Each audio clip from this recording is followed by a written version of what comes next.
去年就是台海的转折点，美国去年做的一起都是可以说是徒劳，中国正在向统一事业稳步推进。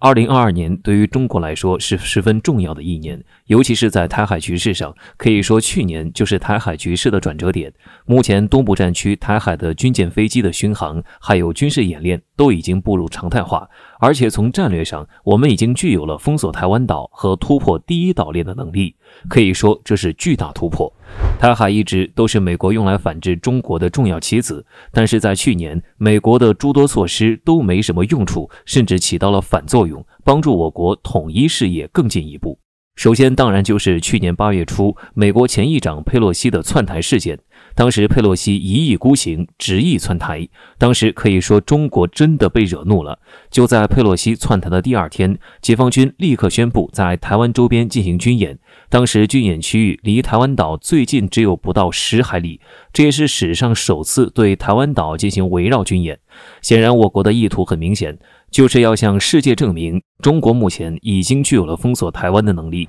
当然这个能力我们一直都有，但是没有机会展示，而佩洛西这次窜台就给了我们一个完美的理由。而且就在那次事件之后，中国就开启了常态化巡航，美国军舰赶来台海，解放军的战斗机就会去台湾岛巡航。佩洛西显然是弄巧成拙，要知道其实外国官员窜台其实不少见，那段时间很多欧洲政客都来过，但是佩洛西忘记了自己是美国，这无疑给中国一个完美的机会，加大解放军在台海的控制力。可以说佩洛西在去年送了我们一份大礼。美国也看出来不对了，如今美国目前的实力已经不足以威慑到中国，所以在年底，美国开启了一系列针对台海的措施。首先就是加大对台海的军事援助，为此美国将提供给台湾价值100亿美元的武器，其中就包括在乌克兰大放异彩的海马斯导弹。不仅如此，美国还拉上他的众小弟来台海一起搅局，当排头兵的就是日本。日本借台海局势大力扩张军事能力，